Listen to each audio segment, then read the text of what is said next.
Well. Welcome, ladies and gentlemen, wherever you're joining us from today, whether you're on LinkedIn, Facebook, YouTube, welcome. Good evening, good afternoon. Thank you so much for being here with us this lovely Sunday evening. Um, please, let's have a very interactive session. Please let us know where you're joining us from. You can share this in the comment section. Type your country where you're listening in from. We'll be very, very happy to know that. We're glad you're here. My name is Abigail Adaeze Egbunine, and I am the project coordinator for Africa's Women's Day Awareness Initiative. And I would like to give a huge shout out to Joy Zen, who is the project leader and is somewhere behind the scenes. But you get to meet her very soon. We're so excited to welcome you all to this very special interview session with Mrs. Portia Adu-Mensah from Ghana. It's an exciting build up to the Africa's Women's Day Awareness virtual event, which is going to take place on Wednesday, July 31st. And this is the day where we're going to commemorate Africa's Women's Day. And I'm so honored to be moderating this special interview session tonight alongside the very inspiring CEO Lumbie Mlambo, who is also part of our team, and she will introduce herself to you all shortly. Before we start, I would like to give a very brief background about this awareness initiative and also about Africa's Women's Day. I'm very certain that many of us haven't heard about Africa's Women's Day. This was me about 3 years back. And by the time we're done with this, I'm sure we're going to get a little bit of an insight or better understanding of this day and why it exists. Also, if you haven't heard about this day, please also let us know in the comments. If you know about Africa's Women's Day, if you've come across our awareness campaigns, please let us know. We'd like to know if our awareness initiative has gotten to a wider audience. So please feel free to comment in the chat comment section on any platform you're joining us from. So Africa's Women's Day is on every July 31st. It's a powerful commemoration of the pivotal contributions of African women in liberating our continent from colonialism and apartheid. It was founded in 1962 by the Pan-African Women's Organization, PAWO, and it's a day which celebrates the ongoing role of African women in socio-economic transformation. This day also marks the anniversary of the Pan-African Women's Organization, PAWO, which is a specialized agency of the African Union and is dedicated to gender equality and women's empowerment. This day serves as a vital platform to highlight the profound legacy of African women, honoring their visionary, audacious, and trailblazing achievements that have shaped both the African continent and global history. Now, here at Africa's Women's Day Awareness Initiative, our mission is to continually raise awareness about Africa's Women's Day while celebrating the legacy of African women and amplifying their achievements. Since 2021, we have tried our possible best to increase awareness of this significant day, and we remain steadfast in our mission to achieve global outreach. On Wednesday, July 31st this year, we will virtually commemorate Africa's Women's Day with a theme that resonates deeply with our current global challenges. And the theme for this year is Invest in Education for Climate Resilience, celebrating African women leading the climate change revolution. This theme aligns perfectly with the theme for the Pan-African Women's Organization's focus on education and also the African Union's 2024 Year of Education theme. As we all know, climate change poses significant threats to food security, water resources, health, and livelihoods across Africa. So we feel that by educating women and girls about these impacts and empowering them with tools to take action, we'll be fostering a generation of leaders who can drive innovative solutions and sustainable practices. So July is Awareness Month, where we consistently raise awareness about this day by spotlighting an African woman every day for 31 days, for the 31 days of July. So if you've been following us on our social media pages, you would notice that we post We share the profile of one African woman every day since the first of this month, and we're going to be doing this till the 31st. This is the awareness campaign that we carry out every July to raise awareness about Africa's Women's Day. Now, in line with the theme of this year, we've been spotlighting an African woman who is leading the charge in climate change advocacy, highlighting their contributions to fostering climate resilience and promoting sustainable practices. And I'm just so elated to say that if you've seen the women we've spotlighted so far, I'm really happy to see that young African women are really taking the charge and doing a lot in their various countries. So I think this is really inspirational for all of us. So these women epitomize the resilience and ingenuity deeply embedded in African heritage. Now, the main virtual event, the main awareness event is going to be on July 31st. We're going to feature powerful keynote speakers, and we're very happy to confirm some guest speakers, including Wanjira Mathai, Mayor Yvonne Akisoya from the Mayor of Freetown, Sierra Leone, amongst so many other powerful women. We're going to have storytelling sessions highlighting personal stories of African women leading the climate resilience efforts. And there's also going to be networking opportunities to connect with participants. So you don't want to miss this event. We encourage you to register. Please keep an eye on the screen during this special interview session and also in the chats. We're going to have the links posted every now and then so you can run along and register now so you don't miss out on the action on the 31st of July. Please visit our website also, www.africaswomenday.africa, to register. That link will also be on the screen.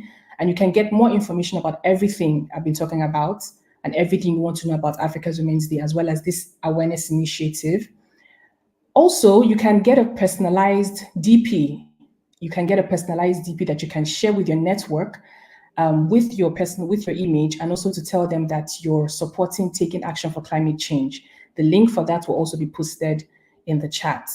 So please keep an eye, like I said, on the comments, and don't miss out on the important information. Now, without further ado, let's dive into our special interview session. I will let CEO Lumbie introduce herself, as well as our special guest.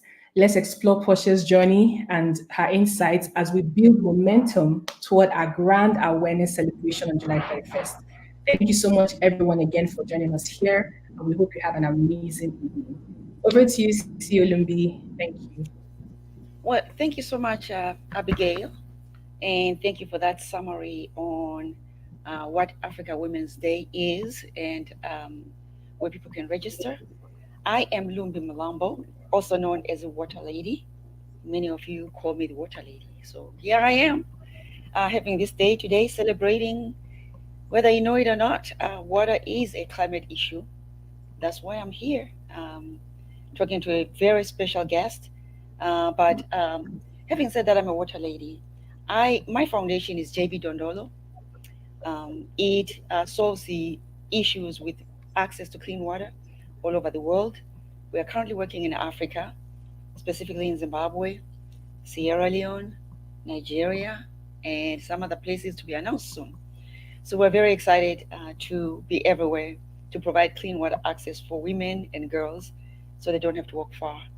And I'm so happy to say that I also work here with Africa's Women's Day, AWD, that's the short for that, and helping with day-to-day activities and such as these, being here to talk to the amazing people and get to understand how we solve the climate issues, because it is critical that we work together as partners if we are to achieve the goals by 2030. So I do have a campaign going on along with Africa's Women's Day this whole month. So it's going to be exciting, and I cannot wait to see what we're going to come up with.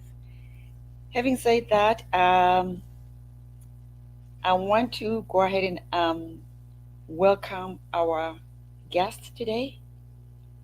She's a phenomenal woman, and she is Mrs. Portia Adu-Mensah. She is a founder and CEO of Dreams Hand. First of all, I just want to say hello, Miss Portia. Hello. Hello, everyone. Wonderful.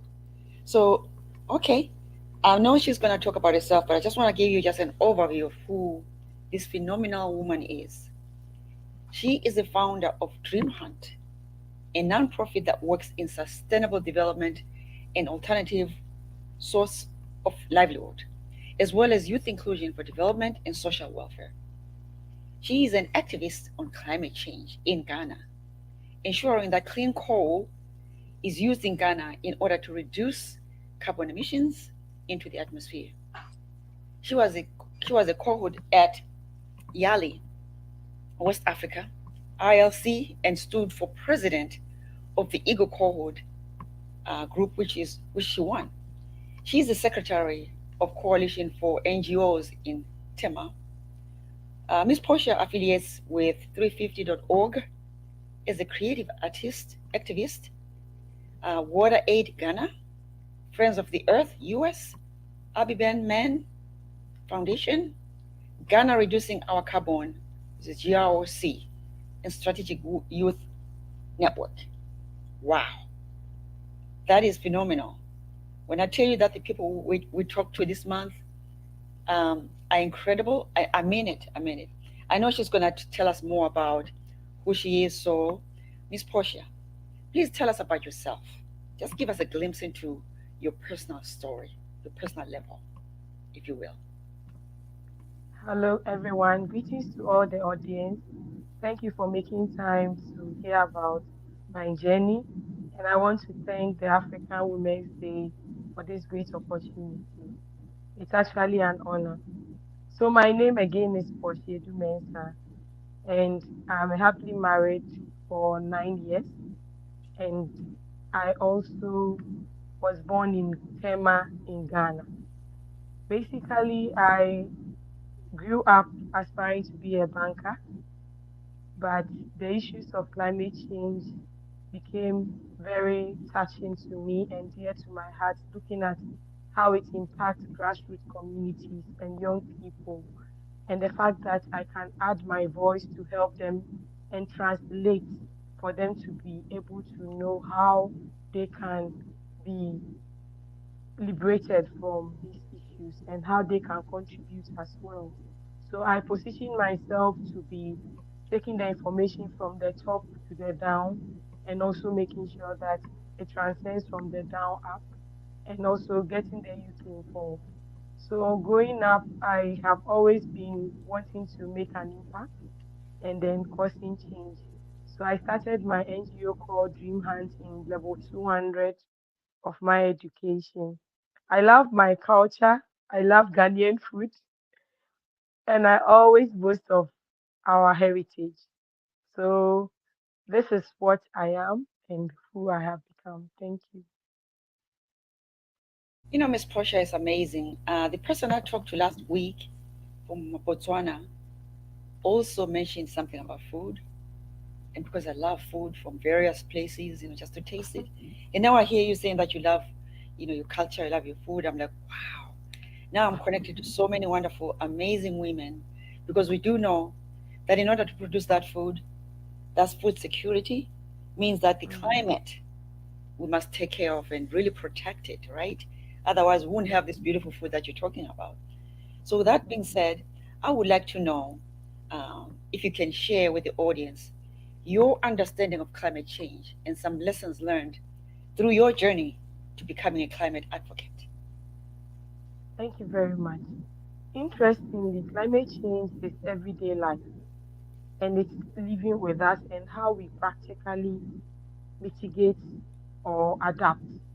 And I realized that in our African context, a lot of the climate changes that we are seeing has to do with the polluters from up north. But at the end of the day, we take money from them as loans, and it ends up being a burden on our countries. But I want to stand for the fact that women are most vulnerable when it comes to climate change, and they are most affected. So it gives me the leverage to be engaging them especially at the grassroots level, and making them, granting them the ability to be trained and understand what they can do in terms of mitigation and adaptation. It is very important for us to know that our indigenous knowledge and then what we have been able to build upon as a country goes a long way in solving these climate issues. And that is why, in the terms of climate change, I believe that young people should be involved. And that is why I raise young advocates, making sure that they come up with the innovative ideas, especially African-based solutions to our climate issues. Because I advocate for renewable energy, but in terms of research, I realize that a lot of people buy these renewable energy products from abroad, and it gets here because of the weather changes, they are not able to benefit from it. So it has really caused a lot of challenges. So I get my young people below 12 years to do activism, whereby they draw what they imagine and be able to explain what they think climate issues are. This has really gone a long way to help in our innovative aspects and making sure that the young people have a voice and raising young generations at the tertiary level. I just did something today which is very interesting. I got young people to attend a conference and I'm demanding that they each make a post with their take home on climate change. Climate change is everybody's business. It has to do with whether you are a doctor, a nurse, wherever you are, you need to make climate change as part of your journey because when it rains and it's flooded, you can't go to work.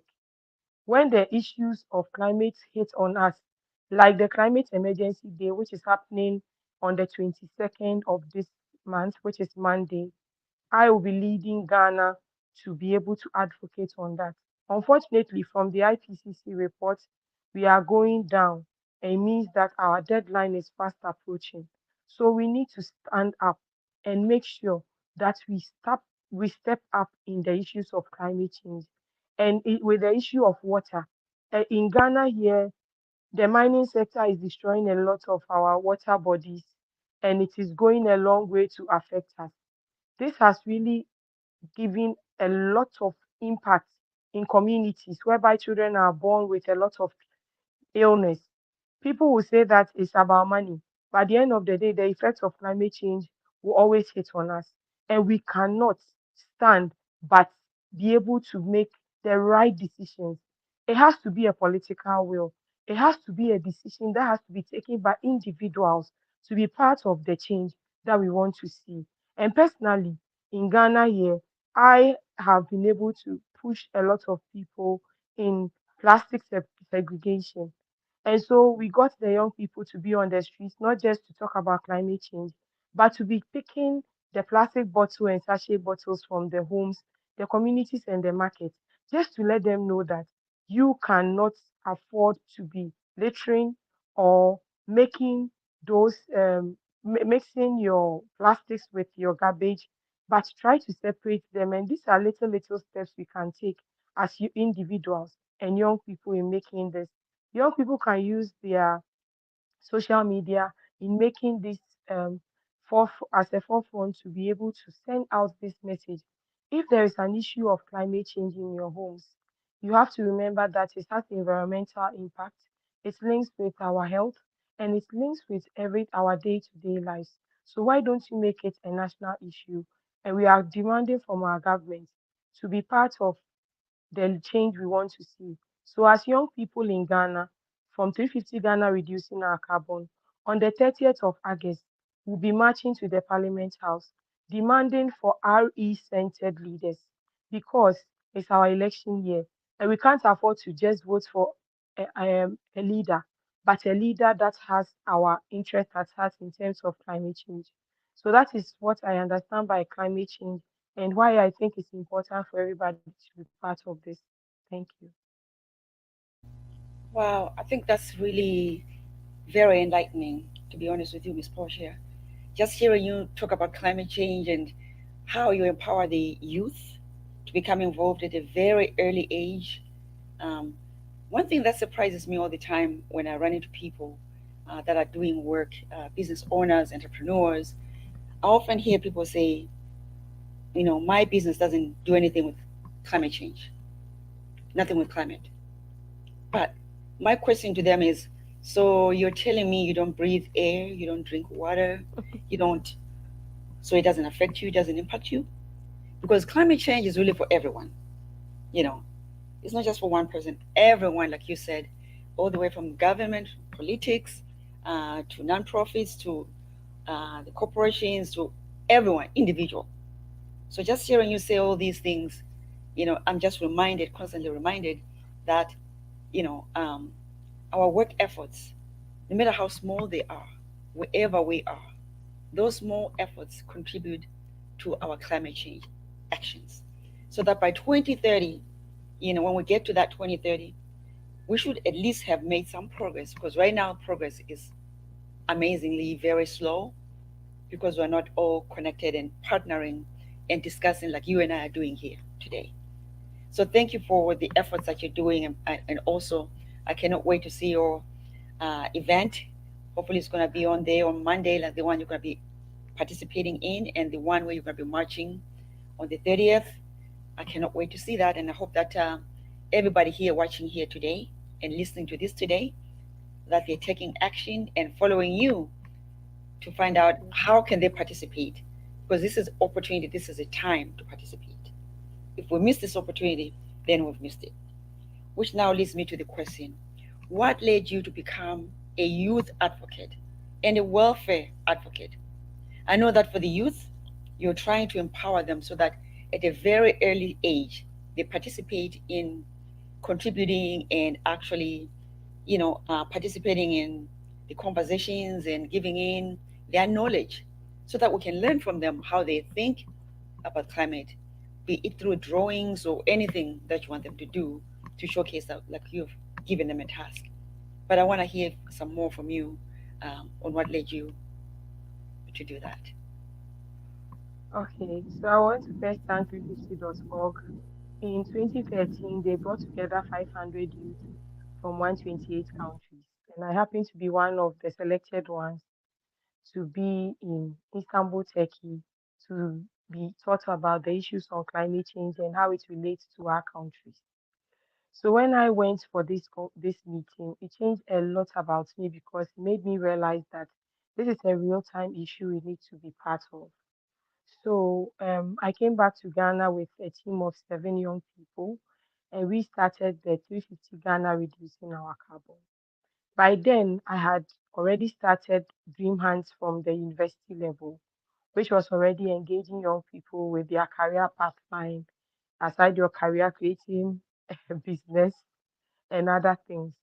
But in terms of climate change, because of how severe the issue is, I decided to link that to my work as an activist. So 10 years down the line, I decided that enough of getting funding just to talk. I want to make real impact on the ground. So then I pushed my team to be raising funds just to be able to send simple solar bulbs to these communities, clean cooking mechanisms, let them see what the biogas is, what they can do, how they can shift, and what their contributions are. In as much as they are in these grassroots, they themselves can be part of the solutions. So, as an activist, I just don't believe in talking and spending a lot to go into these communities and schools, but trying to make real time impacts. So, in a school in Tema here as an activist, we created a plastic house whereby these young people, and this as an activist, I I tap into sustainable measures. So when they've used the plastic bottles to create the plastic house, then my team and I then linked them to um, a partner, private company that will be buying the plastics from these young people. So it becomes a cycle of collection. Instead of punishing a young person in the school, you rather ask them to collect plastic, which is solving our environmental issues. And it has really gone a long way to impact their lives. And then, in terms of renewable energy, we did a research and we even realized that I also realized from my experience that it's not just about being an activist and going to those villages. You need to go back and check how it has impacted them, the changes it has made. So we as 350 Ghana reducing our carbon, we have a documentary to showcase how we've impacted communities and how it has translated down to the top, leading us to start a renewable energy for communities coalition, whereby we have like-minded young people and young organizations coming together so that we can have a strong voice in terms of renewable energy, championing renewable energy in our country. So, as an activist in Ghana, I realized that these simple things is really important. That is what led me to be an activist. And I can say that it has been a very interesting journey. And I have been a volunteer for over 13 years as a climate activist. And it has been an amazing journey for me. Thank you. Wow. Your efforts, being a volunteer or just being an owner or founder of any initiative, you know, are not forgotten, are not overlooked. Everybody's seeing that. It's obvious. You talk with passion. I can tell that you're passionate about your work and empowering people, empowering the youth. Just listening to you talk is just like motivating to me. It's encouraging me to do more.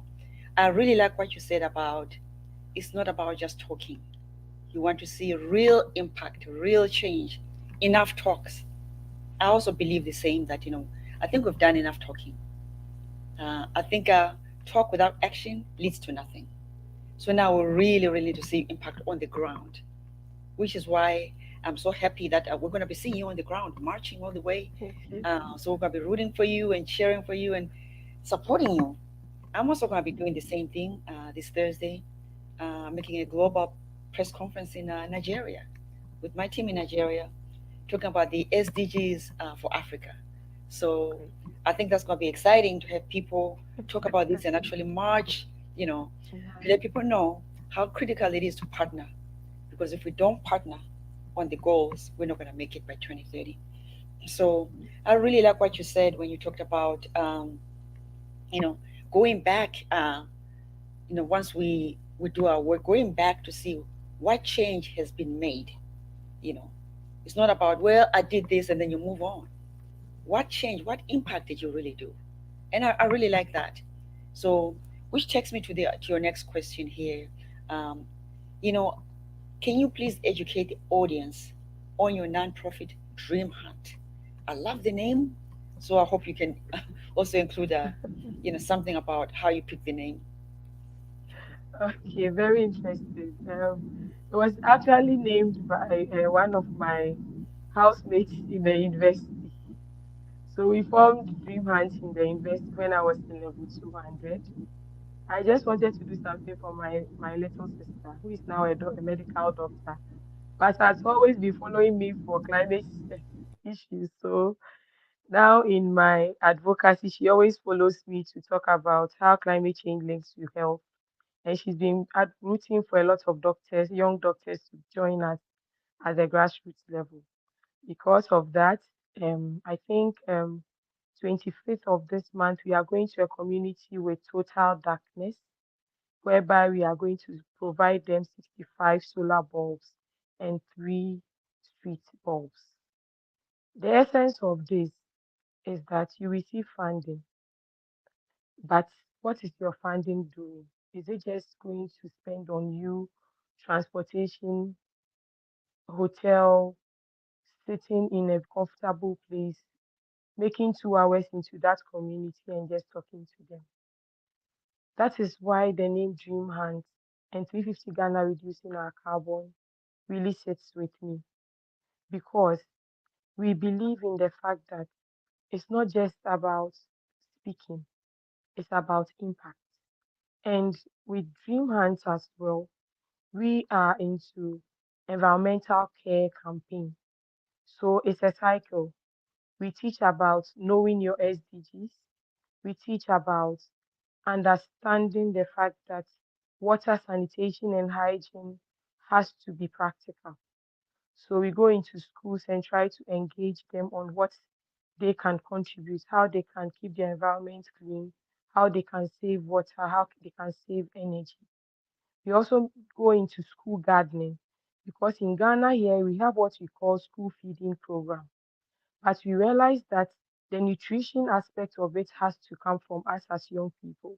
So we go into these schools and get them to start simple school gardening with smart agriculture ideas, using a car tie with soil in it to do some cabbage farm and other things.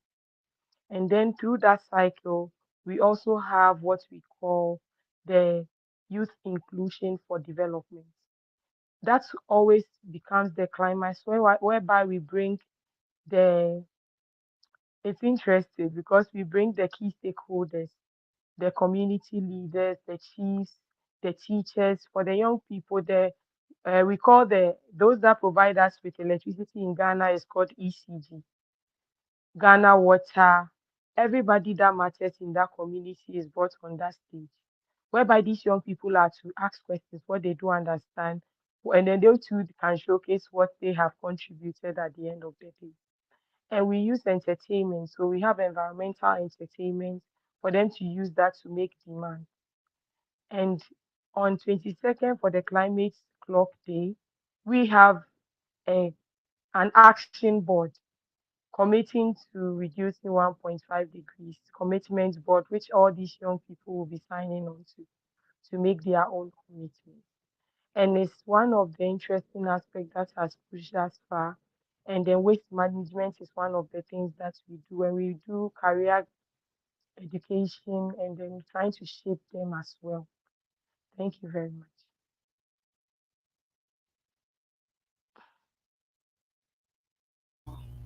Wow, wow, wow. It's like every time you talk, I mean, I'm just learning so much about the things that you do. And I thought, that I learned a lot about you online. But just hearing you speak, I just keep, getting all this knowledge, all this good stuff, really. Um, I really like what you said about the entertainment part of it. You know how music connects people, right? Imagine how music is entertainment, and it can be any form of entertainment. And to hear you say that you also use entertainment because it connects people, it allows people to dream and also open up their minds and see things from a different perspective. I really, really do like that.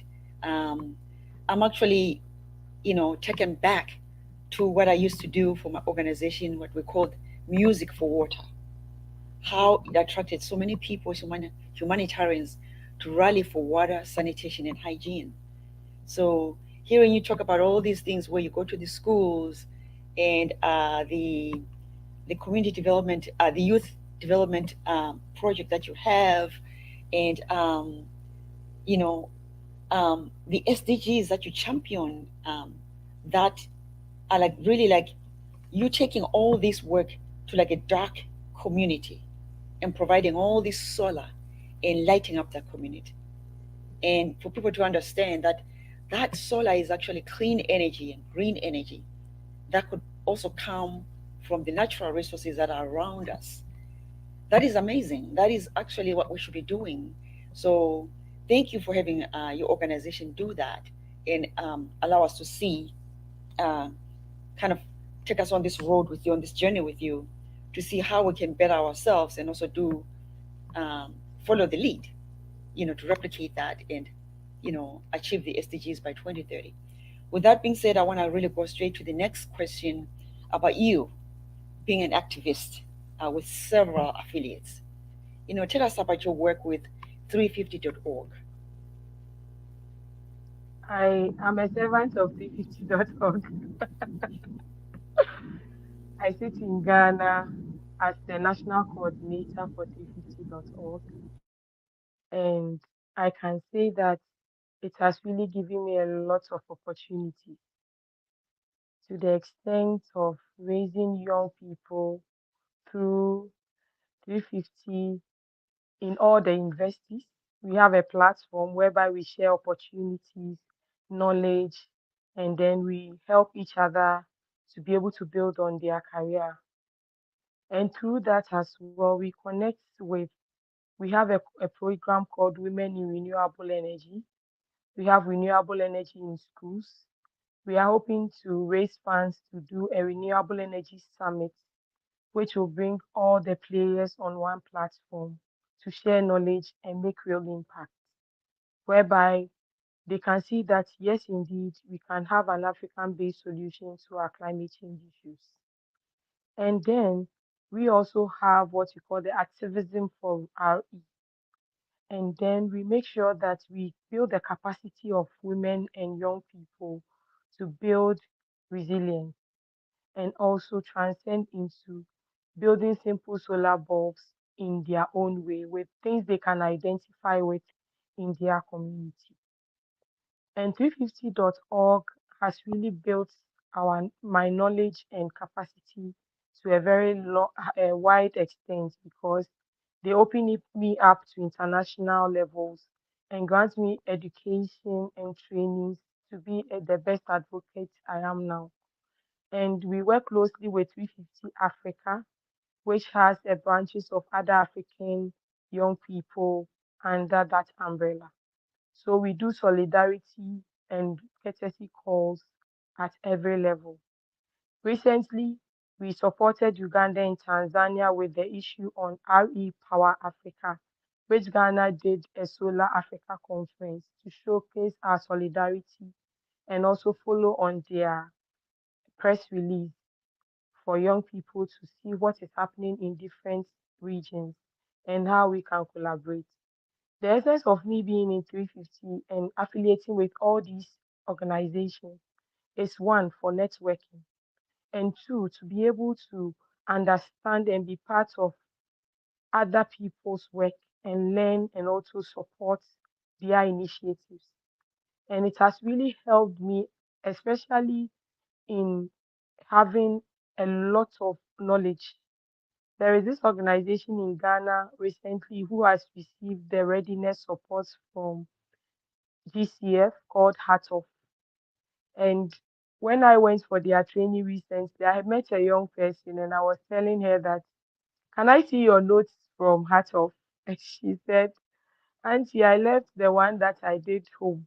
So I bought a new book. And I said, no, Heart of is a training ground. So you should have one book for this organization, whereby you'll be having a continuous learning from how they were able to raise or be able to receive this the Green Climate Fund.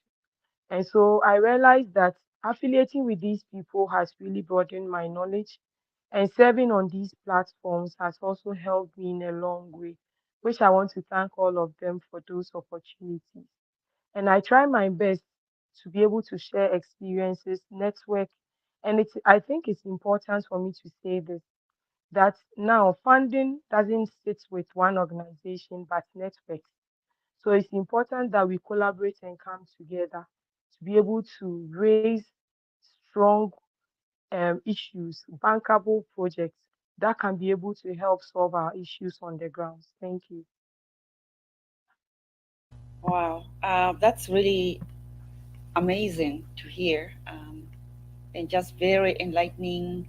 I've learned so much already about 350.org and what they do, the training and all that.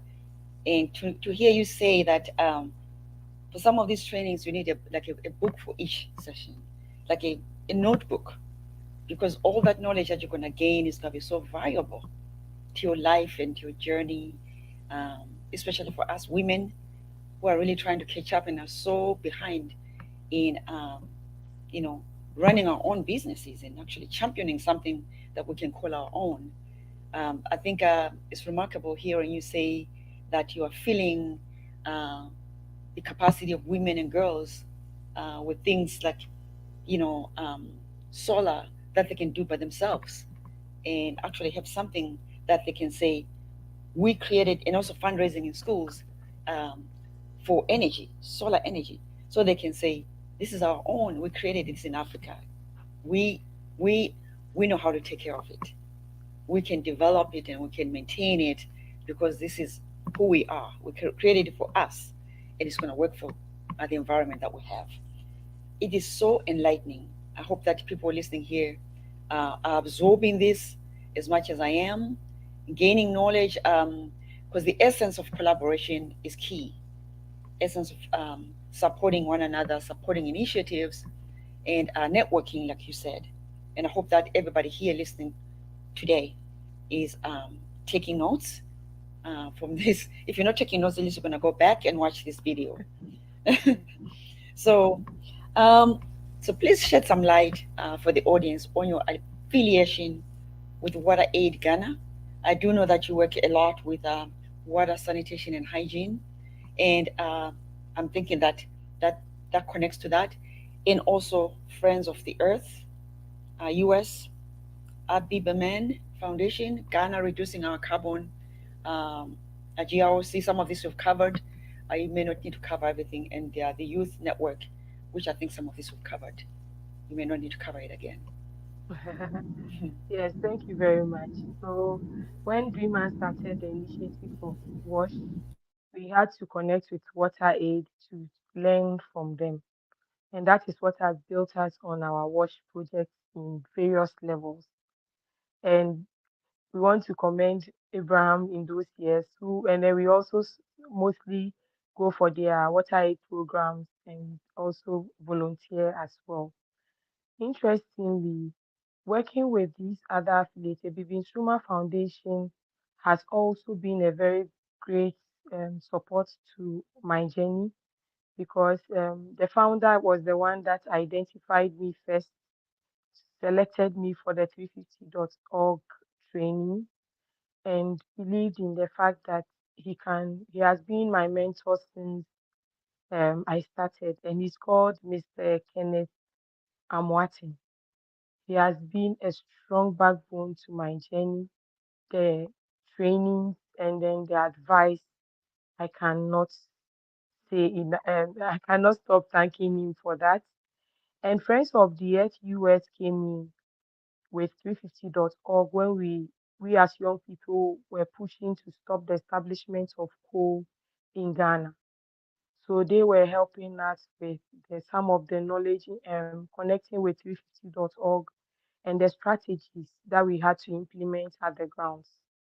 Fortunately for us, we saw the news in the papers, and the government was demanding for young people to, or whoever, citizens to give a voice on their issue to start a coal mine in Ghana. So we wrote back to the ministry, linking it to Water River Authority, who are the implementers, and making it clear to them that coal is a no deal as a country because of its impact and its effects on us. And the strategies that Friends of the Earth and 350.org gave us helped us a lot in being strategic at that point. And then we went into these villages, educated them. And one of the tactical ways we used this it was to go back to the community with renewable energy solutions. So we educated the chiefs on why they should rather release their lands for renewable energy projects, but not for a coal mine. And then the community members as well. So we used a different approach in entering the community. That is the community engagement. Instead of being an enemy on the issue, we all want a solution. We are all looking for, because at that level, government had an issue of helping us with our electricity problem. That is why they wanted to go for coal. And we also think that it's not the best option because of its impact. And the funny thing that happened with that was that VRA mistakenly took me to their community engagement to showcase that they are really engaging the people. But what I did at that level was to demand that they speak in their local dialect. If not, then this community engagement is is is wrong. And then also, I when they were looking for women to speak or ask questions, they weren't getting anyone. So I took that upon myself and took the mic and asked the community. They said they are going to give you jobs. They said they are relocating you. Are you sure they started building for you to be relocated in? They said they are going to give you money. Is it just about the money, or if not, then I believe you have to request for shares so that your generations will benefit if they are being impacted. And VRA was not happy because I told them that I am an activist. And you bringing me here, I have to inform the community. And I needed them to understand the impacts of climate change at different levels and the demands they have to make if in case it happens. And we didn't end there. We went on to get the media involved. That was part of the strategies 350 and Friends of the Earth gave us. We went ahead to engage the media so that they will start having a conversation on what the impact is. It's not just about we having this as a solution, but what will be the impact on our people. And that was what pushed one of the media persons to demand from our minister, energy minister, why is it that he knows coal is going to kill us and he's going to signed for a coal mine in Ghana. And he categorically said, no, I'm never going to sit for this to happen. And that was one of the strong advocacy achievements we had. And they stopped the establishment of coal.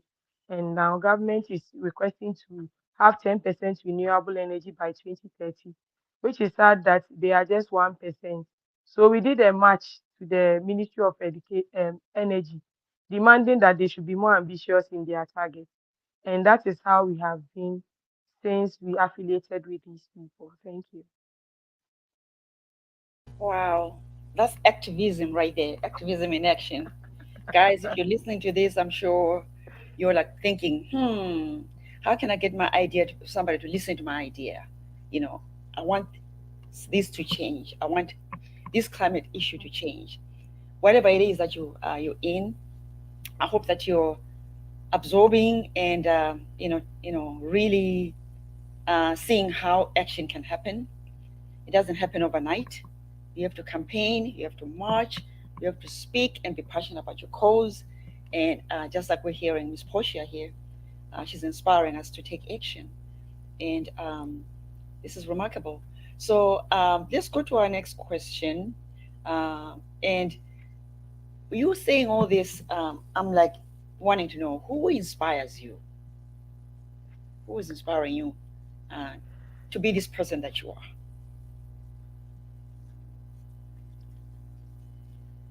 I just want to, there are people that are not known from the top, actually.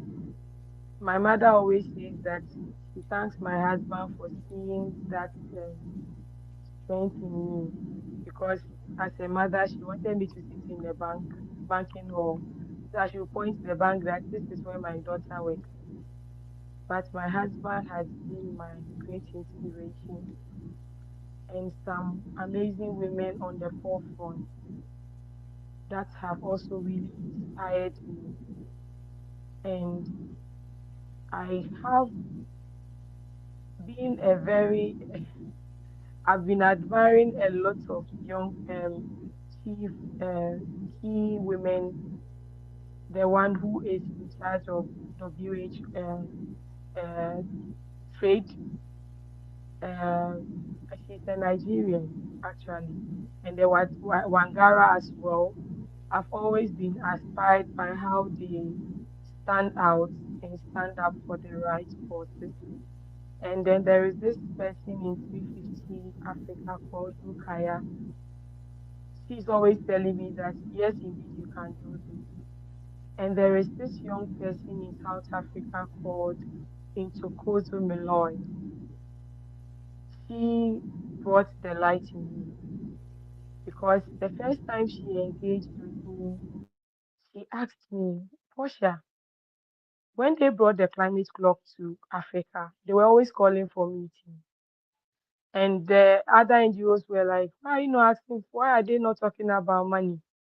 And I kept on telling them that me, I think the climate clock can make impact. So I'm always going for it. So one time, Intokozo just asked the question, Portia, don't you want anything? And I said, I don't want anything. It's just that this thing is going to help with our advocacy.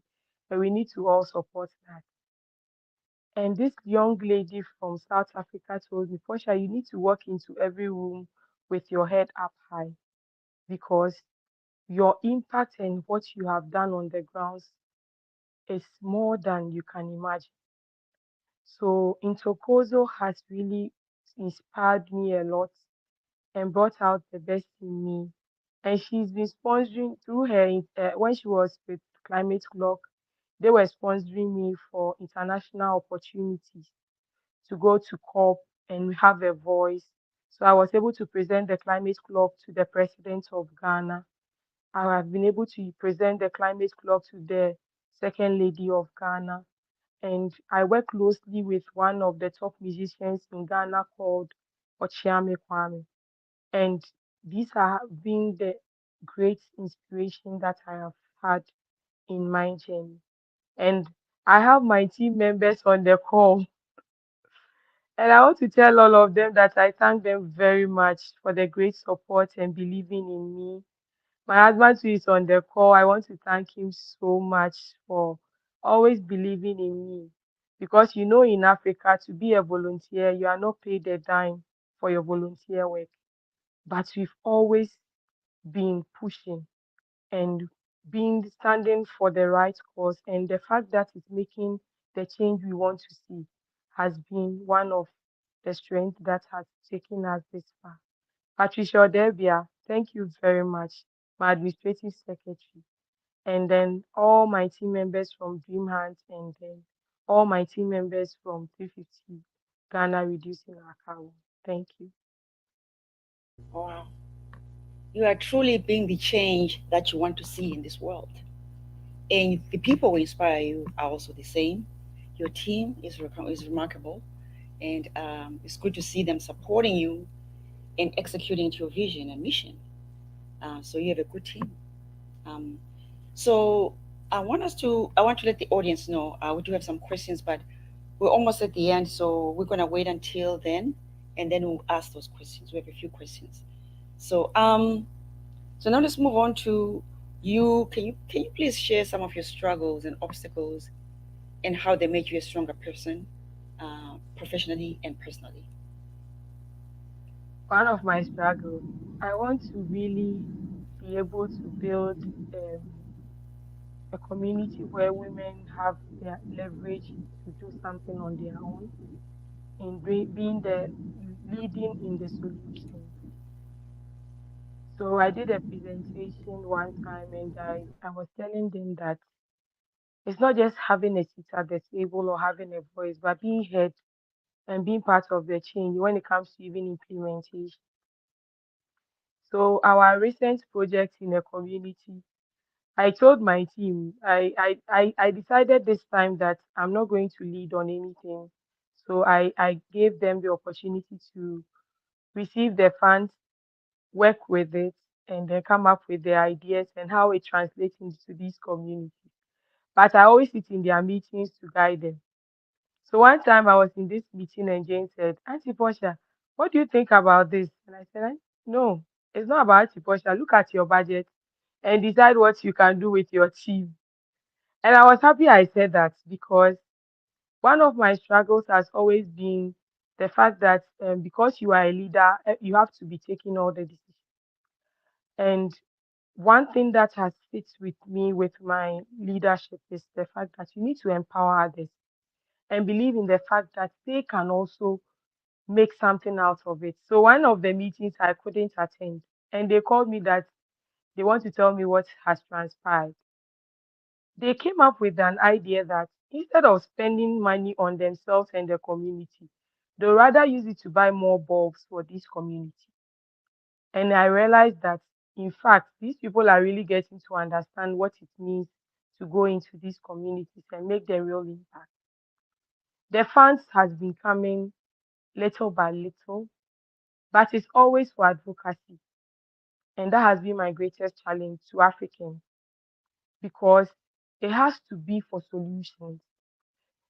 Because of that, one of the monies that we received at 350 Ghana reducing our carbon, we used it to buy a single solar panel, and we got the young people to do the installation and everything by themselves, just to showcase something to our donors that we need more funds, we need more private sectors to invest in solution work, whereby I can go back into some communities and say that I was able to help this ship compound this hospital to have solar, because it will go a long way to help and give them those impact.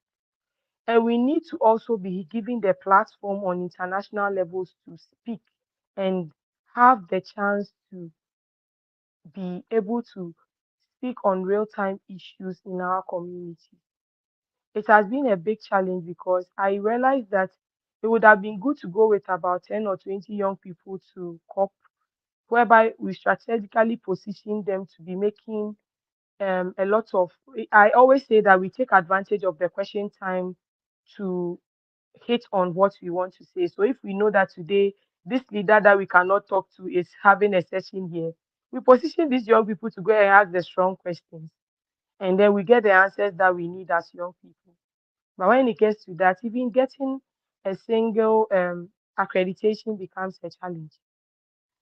Come to think of funding, and this has also been a very big challenge. So I think that it's important, and I'm calling on private sectors to be able to help young people and build our capacity, and also give us the opportunity to have a seat at the table and be part of the solutions on the ground. I will be happy to see my women being equipped and coming up with simple things that can help them. I went into a community, they have a lot of coconut hacks that can be used for briquettes, but where is the funding to be able to train them? And I always think about how I can go back to make that impact.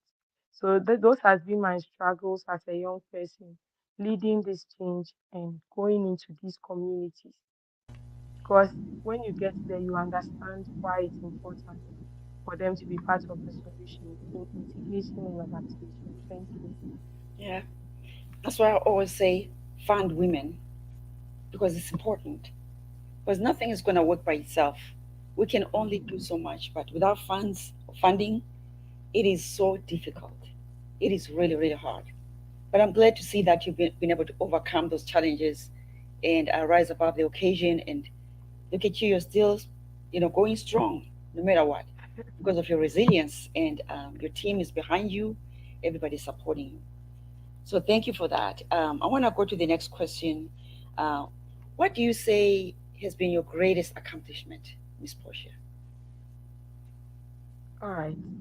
So my greatest accomplishment has been to raise young advocates, getting them to understand. And now in 315 Dream Hands, I'm raising women with their babies for activism. It's very interesting. So that time you have to go on a project, you have to wait for her to nurse a baby, carry a baby along to meetings. And I was always telling myself, because I had a conversation with one rich lady, because of her kids, she's been staying home for 7 years without working. And I told her, you can join my NGO, it's volunteering, so that you can use that as a leverage to make impact. And I've got about three of them on board. And I realized that it is something that is beautiful because they had all this knowledge and they were sitting home in the space of or with the idea of helping their children grow up in a best environment they want. But the volunteering at this level has really pushed them, and I'm really learning a lot from them. So sometimes when we go on the grounds, I tell them that this is your project. I want you to do whatever ideas comes to your mind. And I realized it has really brought a lot of change and impact at various levels. And my greatest accomplishment has also been going into these grassroots. There is this opportunity that has come to Ghana by Canadian government called the SIGRA project, which is strengthening investment in gender responsive um, adaptation. And at the session, the woman just the one who is leading the project just told me, I don't know why, but I think you are so passionate about the grassroots. So I want you to support us at every grassroots level. And I realized that that has been a greatest accomplishment. I appreciate what happens at the grassroots a lot. And I always want people to understand that indigenous knowledge cannot be taken away from this conversation. And women must be strengthened and they have to be at the forefront when it comes to solutions. We can never achieve the solution we want in climate change if we don't equip our women and help them to stand up. That is why on Climate Emergency Day, I chose the lifeline on gender parity.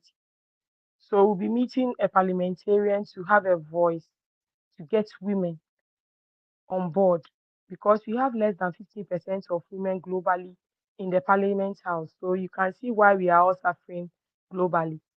We need more women to be at the forefront of change. And those has been my achievements. And the schools, when I look back into communities, have been able to engage to the extent that the chief said that because of our impact, every year, whether we come or not, he will be celebrating Power Up because he's seen the importance of renewable energy and how it can help communities. So those has been my achievements so far. Thank you. That's remarkable. Thank you so much for supporting the youth. I'll always remember that you're very big with the youth. So let's find out what your favorite quote is. Please share. I'm sure you have a favorite quote Yeah. so that we can celebrate that. Women women are the real people that can cause the change in climate change. Women must be equipped, and we need an African based solution to our climate change issues, in solving our climate change issues. We should arise as Africans and not leverage on the ideas of the global north, but stand up with the ideas because our forefathers saw it coming way beyond this time. So in Ghana, even when we want to say January, it has to link with the weather. February has to link with the weather in our local dialect. So you know when to plant and when not to plant. So I can tell you that our forefathers knew climate change before the white folks. So we need an African-based solution to our climate issues. And we need to empower women and young people and give them the capacity. And we are saying that we should tax the billions and triple renewable energy. Thank you. That's amazing. That's a beautiful quote, by the way. So take that to heart. So let's make this next question be our last one because I see a lot of good questions from the audience. So we can just go straight to it. So let's make this last one, this next question be the last one. In your opinion, what should people be doing to help solve the climate issues that where they are? I think you have to speak up. So when it's happening, you just don't use your social media to make funny stuff. When I have the opportunity, I always say that you should Google your name online. Whatever comes up is who you are. Use those platforms to advocate for climate solutions and speak on issues, real time issues, and be part of the solution and be a non-violent advocate because sometimes it's true that you want the best for your people, but the approach is always wrong. So we need to find a non-violence way in bringing up our issues. It is very important for us to take notice of this, especially as young people. That is our own future that is at stake here. So whether you like it or not, you need to be part of those solutions. That is the part that has brought me this far. And I believe that we need to also understand that without a woman, we cannot achieve anything. That is why it is a great thing to celebrate the African Women's Day because African women are amazing. They've raised young and amazing people that are making real big impact on the grounds. And we should remember to always equip them. Sometimes you can just get your mother to listen into these kind of trainings and they will learn something from it or you teach them about it, especially with the clean cooking method. It goes a long way to help them.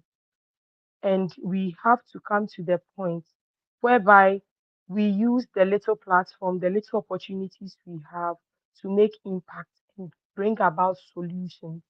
It's all about solutions, and it has to be an African based solution. Don't look far away. The solution is very close to you. Start from your home, start from your community, start from your church, Any religious background starts from them. Whatever background where you work, make sure that you are an advocate for climate change. Thank you. Wow, bravo. You got it right there. So wherever you are, the solution is right there in front of you. Don't go too far. It's for Africa. Make it be for Africa. And just go out there and just be you. Use social media, use whatever is given to you, whatever platforms you have, churches, wherever you are. So thank you so much, Miss Portia, for your insights and for being here with us today. I cannot tell you how much we've learned. We've truly and thoroughly enjoyed you. I do have some questions from the audience. I know they're so eager to hear what you say, how you answer these questions. Let's start with the one that is coming from, I think it's coming straight from LinkedIn. This one is from actually this person I know, Clinton Ugo. He's one of my business partners.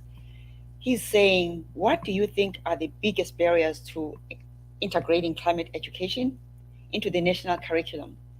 And how can we overcome these barriers to ensure widespread and effective climate education? So I that's his think that question. it starts from the fact that Africans think that climate change is far from them because they emit just 4%. So they feel like, why do I have to worry or bother myself? But we first need to be able to bridge that gap. It has to be from the political will. Add it to the curriculum. Just as a young person knows about what a noun is, what a verb is, they should understand what climate change is in simple terms, in their local dialects. And it is important for us as uh, advocates or whoever we are to be able to make climate change a real time issue that is important to us. And some of these barriers has always been the fact that we don't see why we have to commit to the solution. We are always waiting for somebody to come and take up the initiative and tell us what to do and give me the. So recently there was a question at a program, and they asked the fact that, do we think that the floods in Ghana has been a climate issue? I just stand to the fact that because we have been polluting, that is what is causing the flood. But they've forgotten the fact that the level of rains that used to rain years back has changed and it's becoming more because of how the global north is also emitting. So it has to be a two-way effect whereby we all commit. It's not about just speaking at conferences, at COP, but making sure that whatever decision that is taken in those texts transcends or translates into communities and gives the right impact that is expected. The solutions are not coming because you don't have the right people in these conferences to tell the real story. That's why I'm happy that in African Women's Day, there will be a storytelling session so that we can relate and identify with the issues and be part of those solutions. If a young person understands the impact of climate change and why they have to be part of the mitigation and adaptation measures, I think they will go all out to be part of these solutions and they'll come up with nice ideas that can solve these issues that we are facing. Thank you. Thank you so much for answering that question for Clinton. I hope Clinton is satisfied with the answer. Um, Thank you so much. Now let's go to Margaret Lance. Margaret Lance is asking, what would you, what would be your advice to anyone still sitting on the fence in terms of climate change? Hmm. Climate change is everybody's business. Yes. So whether you take it or you leave it will come hitting at you. So why don't you stand up and be part of the change?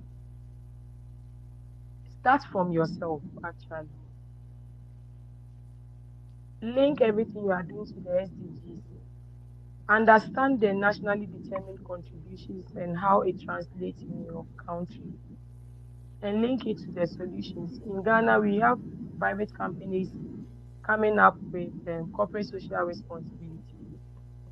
Link it to climate change solutions and try your best that in every little opportunity, you use that to talk about the issues of climate change and how you can be part of those solutions. I think it's important. Thank you. Thank you so much for answering that. And I hope, Margaret, hope that answered your question. The next one is from YouTube, Neka Shima, saying, "Dear Portia, I'm in awe of all you are doing. Thank you. Do you think that African leaders are doing enough for climate change?" I'm not sure they are doing enough because, in as much as they always talk about the money that has to come to them before they take those actions, but if they make it into policies and implement what they have in these policies and are truthful to themselves, we could solve a lot of the problems and save a lot of us from these issues. So when African Development Bank came to Ghana to have their general meeting, we as activists went in with placards. That one they don't have any issues, so we just raised it, and they had a session whereby you can be tweeting. So we were just tweeting at them. Use your money to fund. Stop using your money to fund fossil fuels, but choose renewable energy solutions. So these are some of the ways that we want them to stand out. And one of the sessions, we young people raise up a placard just to draw their attention to the fact that we are looking at them and we want them to come down to our level and understand that this issue of climate change has to stop and we have to be part of the solutions as Africans. Yes, indeed, we need the money. Yes, indeed, we need to be able to equip or build the capacity or be the solutions. But what are we doing as African countries committing to the solutions we are looking out for? We have it beautifully written in our NDCs. The nationally determined contribution will be updated next year. And I'm just hoping to see that we come up with ideas that is sitting right with us, that as a country, this is what we have done in this updated NDC, so that we connect with people and be able to be part of those solutions. So when we go for COP and we are having those conversations and we say that, yes, indeed, we want to tax the billions, or we are demanding for those that are polluters must pay. This is what we also brought to the table as African leaders. And I know when COVID came and they wanted to have a voice on that, they stood up for it. So why not climate change? We've seen them do it and we believe they can do that. When AIDS came into us, they stood out. They came well up with ideas, collaborations, and networking. And that is what took out that thing from us. Why don't they stand up for climate change in the same regard and help us and save our lives and our future? Thank you. Oh, thank you very much. That's very powerful, really, really powerful. So at this time, I really want to take this time to thank you, Ms. Portia, for being here with us, for sharing your wisdom. And I know we still have like the call to action that's going to come from Mm. um, Ms. Abigail. But I just want to say thank you so much for your, your insights. It's been just remarkable and just a joy to listen to you. So thank you for your time. Thank you So very much. everyone in the audience, I want to thank you for listening to us. Now I'm gonna hand it over to Miss Abigail, who's gonna give us a call to action. So thank you, Thank you for your great moderation. Thank you very thank you. much. Miss Portia, Mrs. Portia, thank you so much. I think you deserve a standing ovation for this amazing interview. Thank you so much Thank you. for the knowledge and the gems you've dropped right now. I've picked up so many things, and I think one thing that stands out for me is the fact that you said that we need an African-based solution. So I am inspired to do something where I am. So thank you so much. This has been amazing. Just for those who joined us later on, this is a webinar leading up to the main Africa's Women's Day Awareness Virtual Celebration, which will be on the 31st of July. We're so happy that you were all able to join us. I saw a lot of messages from Poland, Senegal, California. We're so happy that we got a lot of people on this call.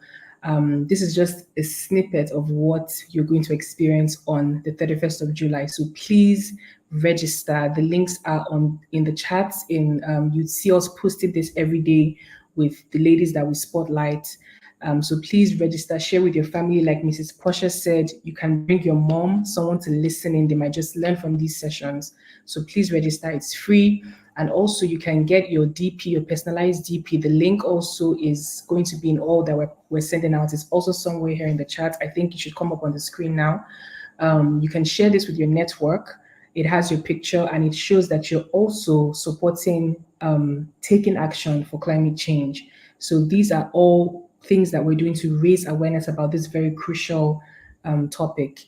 Please also visit our website for more information. We have a press release that has all the details that you need to know about Africa's Women's Day, the founders, as well as this awareness initiative. And yes, just look out for the amazing, powerful guest speakers that we're going to have. Everything is on there on our website.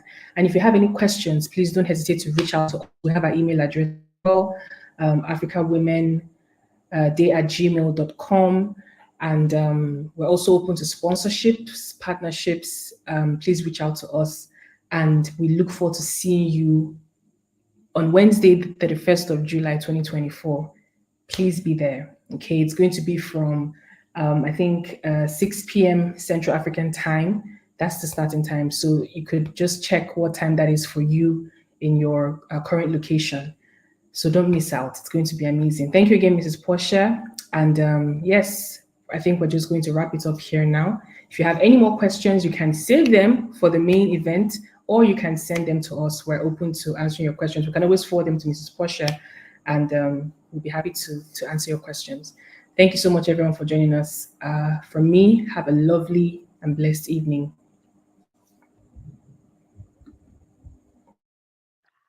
Thanks, everyone. Thank you. Happy Sunday. Happy. Thank you, Miss Portia. Thank you, Miss Abigail.